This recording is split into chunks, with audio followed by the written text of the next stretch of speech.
So what happens when I get stuck is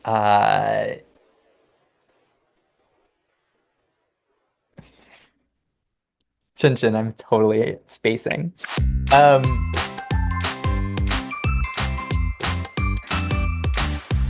Hi, I'm Benjamin Benne, the playwright of And Thou Shalt Be Healed. This was a complicated play because not unlike so many of my plays, it was born of like a constellation of inspirations. But this one took a little while to collect all of the pieces. So there was a National Geographic article called Mind Over Matter that explored placebos in science and sort of the things that are a little bit more inexplicable when we're trying to talk about the relationship between faith and belief and the body and the effects that belief can have on the body. So I got very excited about that. Another thing that inspired the piece was I went down a rabbit hole exploring people who recreationally inject snake venom and got really interested in that and how that image and idea played with people who practice snake handling religiously, like in charismatic Pentecostalism. And I come from a religious background, so that was super interesting to me. And then the last piece of the puzzle was a bake-off that I did in a playwriting class with one of my teachers, Sarah Rule, when I was in my first year of grad school. And we had to read the play Joan of Arc and then respond to it. And so those were all the inspirations that kind of created the constellation that is this play. Play basically follows two siblings who were raised as young people in a uber religious cult and now have very different relationships to spirituality and faith, but are coming back together because one of them has received a terminal diagnosis and the two of them are trying to come to some mutual understanding of what their upbringing held for the two of them and how it's affected them and their relationships to religion and faith now that they're adults. I think for a long time I've wanted to write a play that wasn't modeled on any structure that I observed in a different play. I think in the past a lot of my plays structurally have been modeled on something that already exists and that I'm sort of using in terms of its form, but I had always wanted to write something where I just created a form that I had never seen before. So I think this play turned into a big surprise for me because so much of how it moves and the different vocabularies that it plays with are things that I just hadn't observed altogether in a play before. So I would say that structurally, the play really surprised me, and holistically in its form, it is something that I think feels super unique in my body of work, but also wasn't intentionally trying to replicate something that I had seen before in an existing work of art. I think of all the plays that I've written, this one feels maybe the closest in terms of its relationship to the relationship that I have with my own sibling. So because Johnny and Mary are brother and sister, I have a sister, and I wouldn't say that these characters are us at all. Like, I'm actually very different than Johnny, even though people have told me that, like, they hear my voice sometimes when they read the character of Johnny, which is funny to me. I don't think Mary sounds at all like my sister, but I think that dynamic in terms of siblings, in terms of wanting to craft two characters who felt very complicated and rich and had a lot of complexity in terms of their own relationships to each other, was definitely something that feels very close to me and sort of maybe feels like one of the most personal aspects of the play that is embedded in the text. In terms of the setting of the play, I actually visited Taos, New Mexico. I was there for 3 months doing a residency, a writing residency, and just got very inspired by that environment and was like, someday I have to write a play that is set here. And people would tell me all kinds of interesting stories about the environment, like the energy vortexes and things like that while I was visiting. And then when I found that constellation of like that article about placebos and the recreational snake venom injection, and knew that this was going to be a play that was about people's relationships to faith and sort of the mysterious and things that feel sort of inexplicable, ineffable, otherworldly, I was like, oh my gosh, I have to set it in New Mexico. Like, that is the perfect sort of mystical feeling setting to like hold all of these ideas. So that's how that came about. I would say that I'm a really serious person, I think, at my core, but I like to be silly. And so I think those are definitely two facets of my personality. And then as an artist, as I was like beginning to write, I found that the more serious gravity of the story is something that comes a little bit more naturally to me. But I like for there to be some sense of lightness as well. I think that just it makes a piece more welcoming than something that is just like really, really heavy all the way throughout. And as I was studying playwriting, I think two writers who I really admired were Jose Rivera and Razif Joseph. And in some of the interviews and writings that I looked at that they had done, I think both of them talked about the balancing of sort of things that are really serious with things that are really silly. And I found that really attractive. And so I think at that point it became a bit of an intention that it was sort of like, oh, I want to find the ability to infuse some humor into stories that naturally are going to gravitate towards a sense of heaviness, potentially, or at least themes that are really deep and difficult. And the more that I read like Rajiv Joseph's work in particular, and my favorite is Guards at the Taj, I love the idea of the absurd, and that feels really true to me about life in general, is like the absurdity of life, the incongruousness, the like unpredictability. And for me, that's where humor stems from, or just these moments where suddenly something very unexpected happens, or something that feels like a non sequitur. Jose Rivera talks a lot about non sequiturs in work. And so for me, that's where I find a lot of humor, and that's the type of comedy, if I have any in my work, that I want to impart into the writing.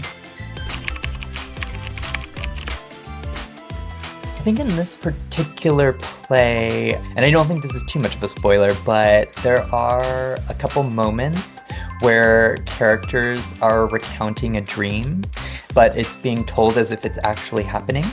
And those are such a fun, like, switcheroo moment, because as is true with dreams, there are moments that feel so real when you're in it. And at least for me, I keep a dream journal. I have off and on for years, where I document dreams that I've had after waking. And they feel so real when you're in them, but then when I go back and reread them, they're like completely absurd. So I kind of love that. And that's something I try to infuse into those moments where there is this like very serious, sort of very detailed account of something happening. And then suddenly something totally preposterous like invades the picture, and then it becomes really clear that it's not real. And every time it's such a fun switcheroo on the audience, and I kind of love the reaction that I get every time those moments happen. The first thing that usually comes is an idea, something really personal that I want to express in a story. But I would say in terms of the storytelling itself, the first thing that comes usually is some sense of world building. And for me, environment tends to be one of the fastest ways to start to feel what the spirit of the piece wants to be like. So for this play, I think once I sort of identified that it was a play that wanted to take place in Taos, New Mexico, and having been there and what that vibe feels like to me, I was like, okay, as long as I can sing into what that environment felt like for me, I feel like I can start writing into it. And so many of the other pieces eventually fall into place from there. I love this question. So I think for me, first drafts tend to be a disaster, like such a mess, but I think they're perfect. Or I want them to be, because I'm such a perfectionist that I think I've written the most brilliant thing, but then when I go back and look at a first draft, I'm like, oh yeah, it was truly like a mess. For this play, for example, the first draft had many different locations. It had like 6 characters. There were like 3 different storylines. It was truly just unruly. And then for me, I am a very serious rewriter and will try to rewrite a play many different ways until I finally land on something that feels like the idea that I want in the piece has actually been identified, and that I've like plumbed it and really gone into it very deeply and specifically. And then it's sort of like, okay, I think I'm actually reaching what the play ultimately wants to be. But yeah, inevitably a first draft has way too many ideas, way too many characters, way too many locations. Just, it's maximalist. And for me, I think my best work tends to be once I sort of hone that a little bit and get to a more minimal expression of very big ideas. To be totally honest, I never know when the play is ready. I feel like any and every draft is worth hearing from my point of view. So that's totally unrealistic. And that's where I kind of rely on sort of my close collaborators or people who just know my work really well. They're usually the gauge to tell me when something feels like it's actually worth hearing aloud yet in process. I inevitably know I'm going to get stuck as a writer if I don't have enough of the puzzle pieces in place yet. So I tend to wait as a writer. I tend to just collect a lot of images, a lot of ideas, a lot of inklings of like what could happen in the story. And I write them down. I have a moleskin that I carry with me almost everywhere. And so I'll write those ideas down. Nowadays, I just like open up the notes app on my phone and we'll just like have a tab open for each of the different ideas for stories that I have at that particular moment in time. And we'll just like collect every image, every idea, every like little snap of dialogue that comes to me. And I just like keep collecting. And that collecting process can take months. And then eventually, once I'm like, okay, I think I'm ready to write the thing, I'll just like open up the tab, go through my moleskin, find every page that feels relevant to the play that I think I'm about to write, and I just compile all of this, like snapshots, all of the bits, all the images, all the things that I think feel related to the project. And then I just like write from one thing to the next thing to the next thing. And that way I just don't get stuck because I just have like supplied myself with many ingredients to be used at various junctures of the writing process.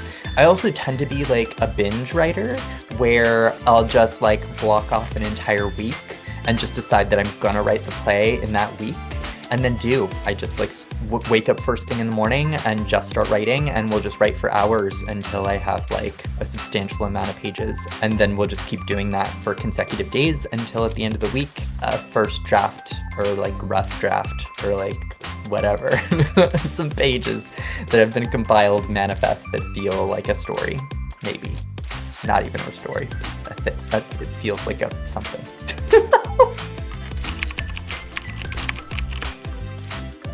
The thing that I will eat are runts. The banana flavored runt is an extraordinary candy, and the other ones are good too. So it's part of like the Wonka brand of candy. So they're kind of like nerds, but like larger and like harder, and they're shaped like fruits, and they're very crunchy and very colorful. But yeah, I almost always have a box of runts on hand, and they're kind of hard to find. I actually have a friend who, whenever she sees them at the store, she'll like stockpile them and then have a stash waiting for me whenever I visit her. I don't know what it is. They motivate me to rewrite plays. On my writing days, I don't eat. Isn't that terrible? I just like literally wake up first thing in the morning, just like plop down at my computer and just start going, and I just don't stop. So the answer is, on my writing days, I don't eat until like dinner time. But then I make sure it's like an amazing dinner, right? Like I'll take myself out to like my favorite restaurant and eat something wonderful, like shrimp and grits.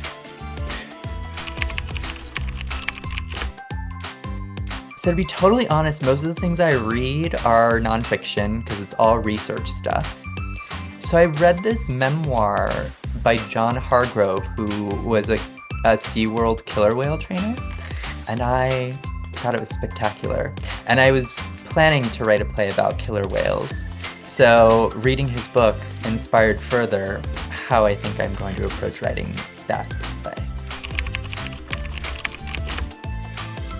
So on my writing desk, you'll find a little watercolor set. So you'll find that. You'll also probably find like a conch shell, like a big one, like that big. I think those are very me things that you'll find at my writing desk for sure. Okay, so my obsession is that I am a huge music nerd. Like, I listen to at least 2 new albums every week, usually new releases, and like maybe one older album that I haven't listened to completely. But yeah, I have music playing almost every moment of my waking life. And I love going to concerts. Not like stadium or arena concerts or even music festivals, not that. I like going to sort of like hole in the wall, black box equivalent concerts where I can like be right in the front and feel like I'm the only person being performed to or for in the room. I love it. I used to go to so many. I would see bands like 4 or 5 times if I could. Nowadays, I don't get out as often as I would like, but that is something I would totally, once I live in a big city again, you can count on it. I will be back on my concert going fix. So maybe a couple of things I'm hoping people will be thinking about. I think the first thing that I imagine people will be thinking about is maybe their relationship to faith, to the ineffable, to like the otherworldly and the inexplicable. That was a big inspiration for me in writing the piece, was I was just thinking about mystery and like what are the things that I don't know but have beliefs around that feel like they fill in some gaps of knowledge, or at least things that can be proven. So I imagine that'll be something that I expect people will be reflecting on and would like them to reflect upon. And then, as always, like, there's a very intimate relationship at the core of this story, which is one between siblings, family members. One of the things I was thinking about a lot is my sister and I spent some time a couple years ago relaying to each other everything we could remember about our father who had passed. And that became some of the most connected I've felt to her in many years leading up to that experience, and since that experience of those 3 nights where we like just talked about our dad and everything we could remember. And that's what this play feels like to me in a way, is sort of like siblings who are coming together and sort of just sharing everything that they think they know, everything they think they remember, and trying to connect through that. So this is a rewrite. Actually, usually when I'm like writing a first draft, or even like a total like revision, it will literally be pieces of paper like this, but this board will be completely covered. This was just a rewrite for like 30 pages. So this is scaled down from what it usually would look like. But yeah, this is how a rewrite happens. This is how writing happens for Ben Benne. This corkboard is the center of my creativity. And these pieces of paper are all of the ideas and things that begin to, they're color-coded based on different threads that I'm following in the play. And then they kind of begin to create these little relationships and associations to one another. And that's what I mean by like my plays feel like a constellation, is there's just like all these ideas. And eventually they start to relate to each other and create these like interesting associations that I think are kind of cool and unexpected. And I think for me, that's the fun of writing a play, is like this.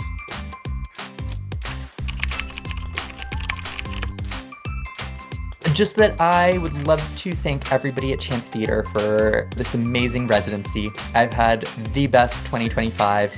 Truly, it would have been a nightmare of a year had I not had these opportunities to come back and connect with everybody at Chance Theatre and work on these plays. Truly, thank you all so much for having me. It's been just the greatest delight. Come watch and thou shalt be healed at Chance Theatre.